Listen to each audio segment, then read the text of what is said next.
Kicking us off at number 5, the Human Centipede. Oh boy. Yeah. I'm sure you've all seen this already or at least heard of it, but what is now a pop culture phenomenon / running joke was once a shocking piece of horror cinema. We follow a German surgeon who decides to kidnap 3 people and stitch them together, mouth to butt. The idea is that one person will eat food and it'll pass through them, and then the processed food will then be fed to the next in line. So why would a surgeon think that this is a viable strategy?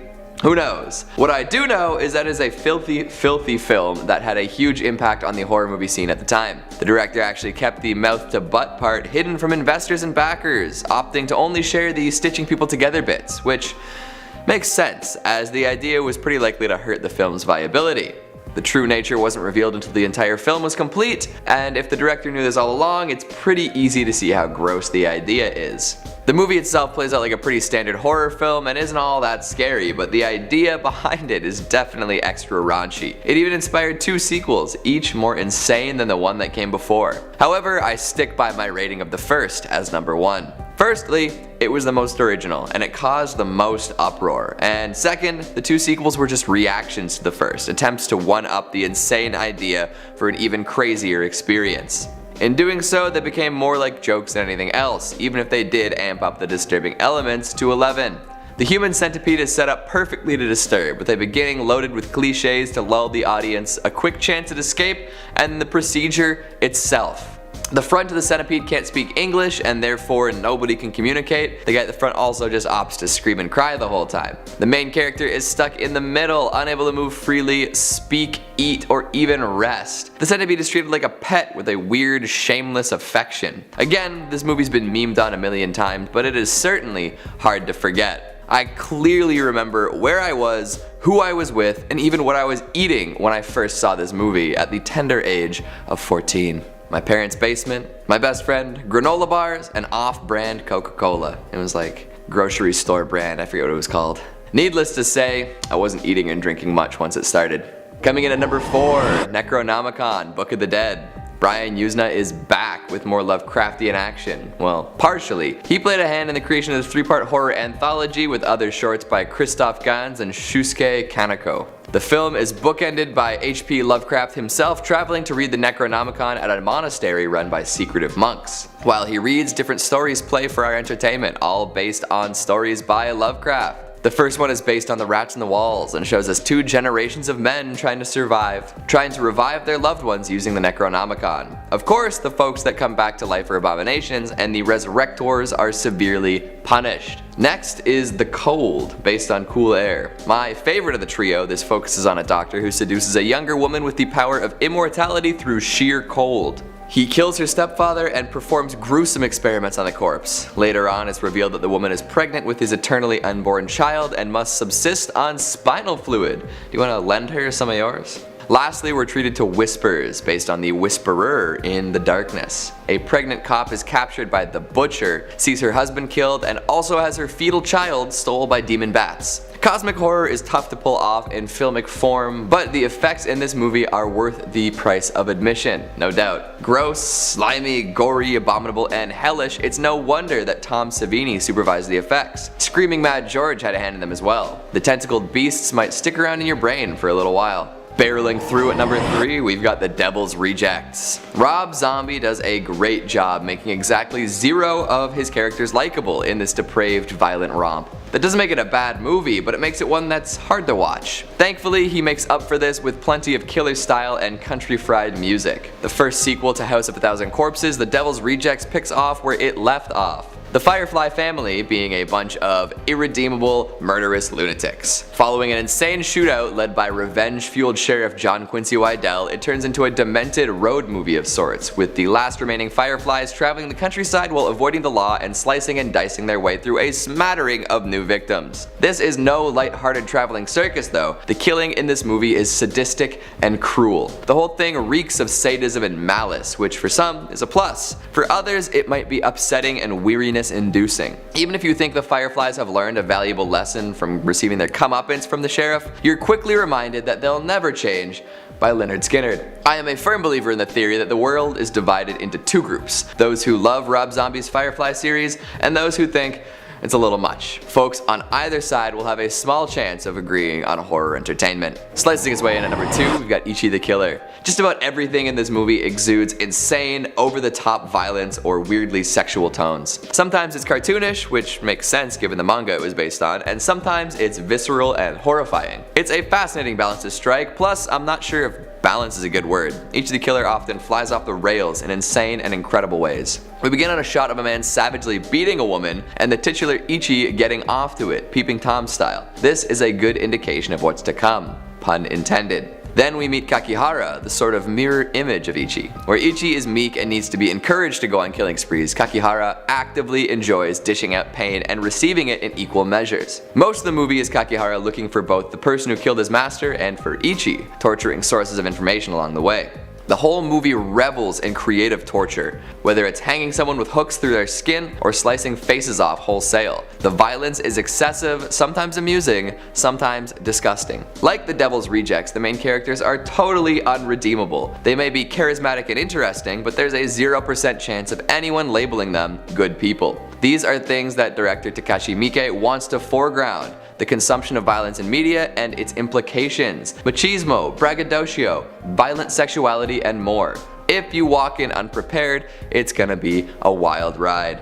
And finally at number 1, Antichrist. Anything by Lars von Trier is going to provoke, but Antichrist is a stellar standout horror film that is extremely hard to watch. He began writing it while hospitalized for a deep depressive episode, conceiving it as a horror film as that would allow for some very, very strange images. It's inspired by Tarkovsky, if that tells you anything. We're introduced to a couple reeling from the death of their young son. They decide to retreat to the forest where the man starts having disturbing visions in nature, while the woman becomes increasingly violent and sadomasochistic. Prepare yourself for some disturbing images, including but not limited to dozens of swollen ticks, a doe with a stillborn calf hanging out, blood flowing from places that blood should not flow from, the drilling of a metal bolt through one's leg, the removal of a particular mound of nerves using scissors, and more. This is a film full of dark, bleak, dismal imagery of raw, unforgiving nature. Von Trier found inspiration in the dual identity of nature itself, portrayed as peaceful and romantic, but also as a place of great pain and suffering as different species try to kill and eat each other. Full of sex, evil, death, religion, and more, this is a movie that will stir things in you that you may have preferred unstirred. In at 5, The Innkeepers, 2011.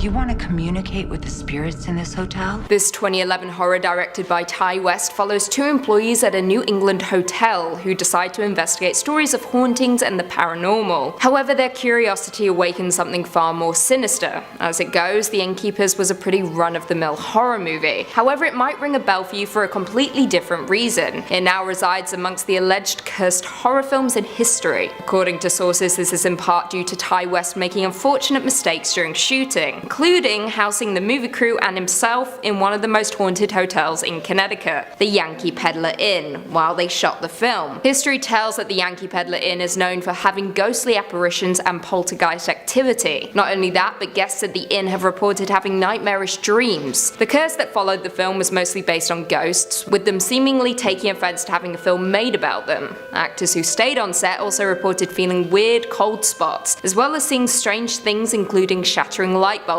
during shooting. In at 4, The Omen, 1976. Damien, it's all for you.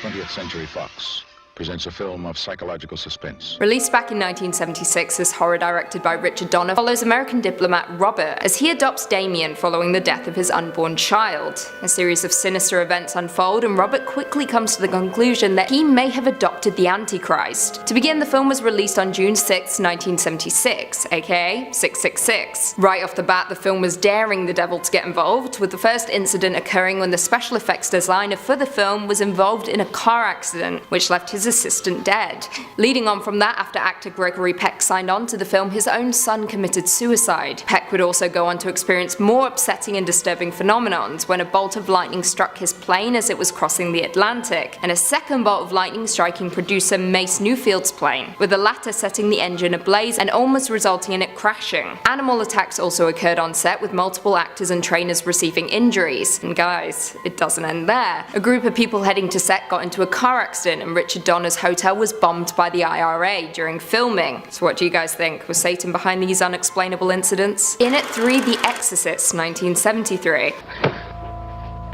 There are no experts. You probably know as much about possession as most priests.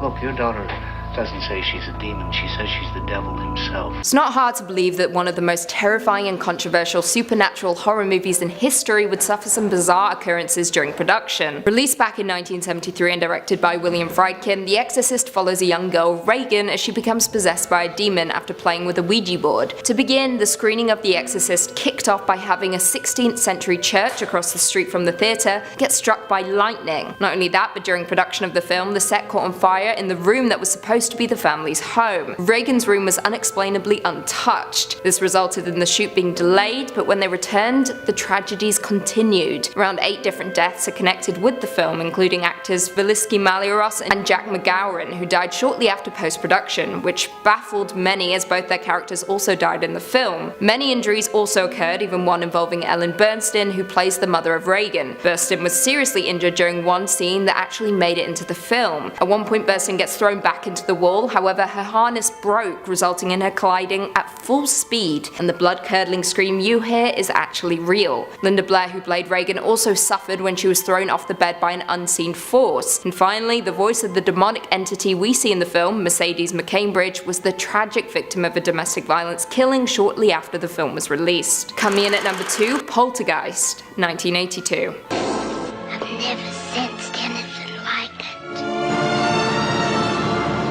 That thing is in there with my baby! Poltergeist has gone down as one of the most notoriously unlucky films in history, and for a good reason. Released in 1982, Poltergeist follows the strange and creepy happenings that befall an average California family, as ghosts attempt to communicate with them through the television, even sucking in their youngest daughter, Carol Ann. Now, there are many theories as to why Poltergeist attracted such negative energy, many concluding that it's because Spielberg opted to use real human skeletons as props without telling the actors. Gross. Not only that, but Dominique Dunne, who played Dana Freeman, died during production at the age of 23. She was murdered by an abusive ex-boyfriend who choked her into a coma, which she never awoke from. Heather O'Rourke, who played Carol Ann, died at just 12 years old. It was sudden, with the young girl being linked to an undetected illness. It doesn't stop there either. A mechanical clown that was used actually tried to strangle actor Oliver Robbins. He was choked so hard by the clown that he actually had marks on his neck following the incident. Not only that, but James Caan, who wrote the novelization of the movie, reported seeing some truly creepy stuff. He stated that lightning struck the buildings that he was writing in, noting, "The facing on the air conditioning unit blew off, flew across the room and hit me in the back. After about half a minute or a minute, the lights flickered and went on, and then all the video games in the room started playing themselves." And finally in at number 1, Antrum, the deadliest film ever made, 1988/2018. The film has had a long and weird history, with it being produced back in the 1970s by brothers documenting an occult ritual before disappearing and resurfacing back in 1988. After a screening at a film festival in Budapest, the theatres burned to the ground, resulting in several of the event's programmers dying under mysterious circumstances. Moving on from that, a couple of years later, a riot erupted in a theatre in San Francisco that was screening Antrum, during which time, the only physical copy of the film went missing. Now, once again, the film has emerged, with it making the rounds at film festivals last year. Now, I may be cheating by putting this film as number 1, as it was recently revealed that the film itself is a mockumentary. However, the filmmakers have openly stated that they believe the film has blurred the lines between fiction and reality by encouraging people to add to its mythology. Executive producer Eric 13 was quoted as saying, "Everywhere I went, people were talking about this secret film, Antrum, filmmakers passing it around. You'd hear that it was from the 70s, or that it was part documentary, or that it had cursed footage spliced into it. One person literally dared me to watch it, which I frankly scoffed at. Still, I had to know what the film really was, and once I saw it, the feelings wouldn't leave. The allure of something you weren't supposed to watch." Chilling. Number 5,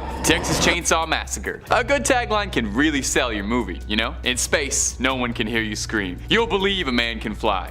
Absolute classics. In my opinion, there's few that go harder than the original Texas Chainsaw Massacre's bold proclamation and threat, "Who will survive and what will be left of them. The original Texas Chainsaw is a legend of horror, practically kickstarting slasher movies altogether. While there's a whole other discussion to be had about what could be considered the first true slasher movie, there's no denying that Chainsaw wrote the rulebook. Hulking monsters in a mask, a screaming final girl, Texas Chainsaw was writing the rules years before Michael Myers was chasing Jamie Lee. Texas Chainsaw is the classic slasher premise. A group of hapless young fools all fall victim to the kind of horrors that only exist in our worst nightmares. The Sawyer clan are a family of deranged hillbillies living in rural Texas who believe in using every part of the meat they hunt for their chili. They're not really interested in beef though. It's almost got a bit of a misleading name. You hear Texas Chainsaw Massacre and you imagine a sea of corn syrup, blood, and special effects that'll leave you needing a barf bag. And hey, don't worry.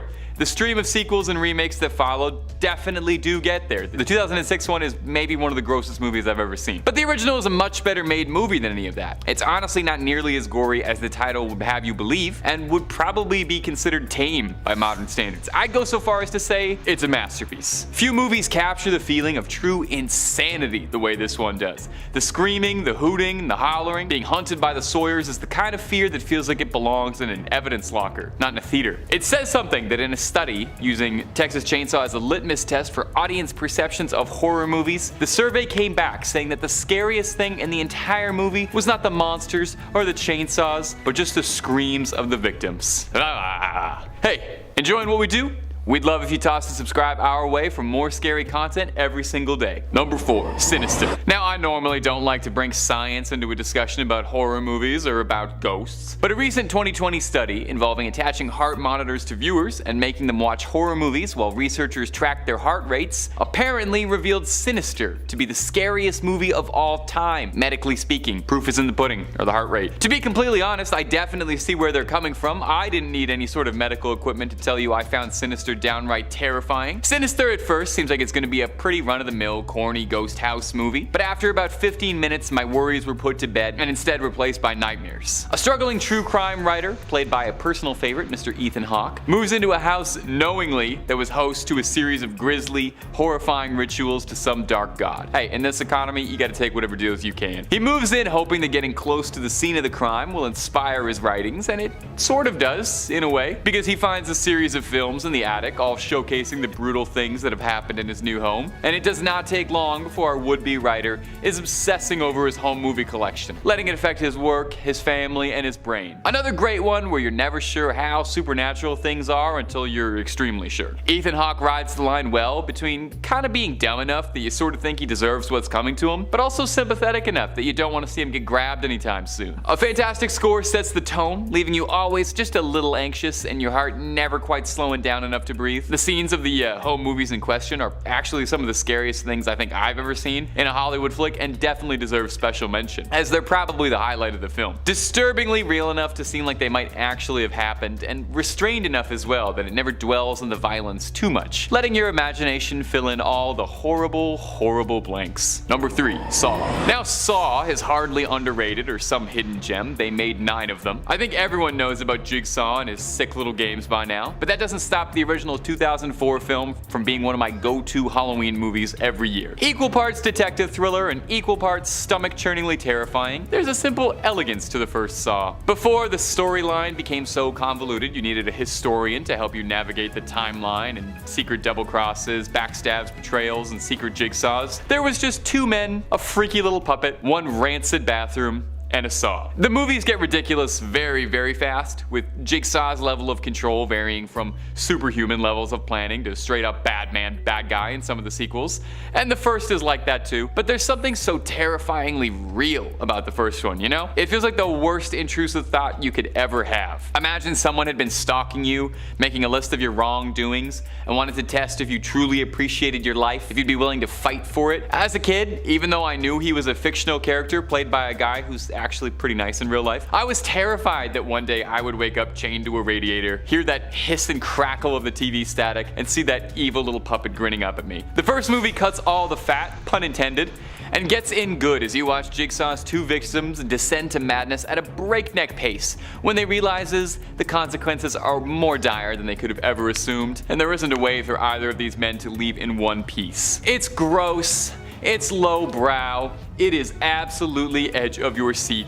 horrifying. I think the first one has one of the most off-putting atmospheres I've ever seen in a horror movie. Every inch of that set just looks like it was abhorrently rancid. It looks like it's not even safe to be breathing in there. It just feels jagged and sticky, you know? Like you gotta take a shower after watching. Number 2, Hereditary. Now, it would not be a scariest horror movie list without Hereditary. Hereditary, to date, is the only movie I thought, hey, I might have to walk out of this because I genuinely don't think I can take what's happening. Now, the more likely scenario is that I'm a massive wimp, but the other very likely possibility is that this movie is just gut-wrenchingly terrifying. Hereditary tells us the story of a doomed family seeking to uncover and hopefully break the generational curse placed on them as a gift from their passing matriarch, who seems to have been up to some shadier business than anyone could have known. After a heinously tragic accident, the family finds themselves descending into a web of madness, distrust, and fear. Hereditary is probably one of the scariest movies I've ever seen, and there's barely so much as a jump scare. There's very little in the ways of ghouls, goblins, or ghosts in this one, just itchy fear. That fear of being unable to protect your family, watching it all fall apart, and the age-old fear of wondering if perhaps you've got some sort of ancient, unavoidable satanic curse placed on you and your family. You know, regular stuff. The movie builds agonizingly slowly, leaving you waiting and wondering the entire time if there really is anything supernatural happening or if you're just driving yourself mad wondering while you watch. If you like a slower burn kind of horror movie, then Hereditary is perfect for you. It's full of the kind of nightmarish imagery that isn't leaving you anytime soon, and that's where it scares best, showing you something for just a second or two that you would never want to see in your life, ever, not dwelling on it too long, but just enough to stick in your head like a bad dream, and then appear in your bad dreams every night thereafter. Number 1, Halloween. Okay guys, I'm gonna come clean, I'm gonna be honest. This whole channel is all just a big ruse for me to talk about the Halloween movies. All the other videos are nothing more than a facade for my real goal, to talk about Michael Myers and his sometime sister Laurie Strode. The Megalodon, ghosts, aliens, all my lesser muses. Compared to some other entries on this list, or even its many sequels, the original Halloween is downright tame in terms of blood and gore. In fact, there's actually barely any blood and no gore. A stark contrast to Rob Zombie and David Gordon Green's approach to the boogeyman. The original really focuses on the cat and mouse game between the Shape and his obsession, Laurie Strode. Most horror movie protagonists, usually the protagonists, have condemned themselves to some karmic fate. Like I mentioned, the guy from Sinister chose to watch all those scary tapes. The counselors who venture to Camp Crystal Lake every year, despite the warnings,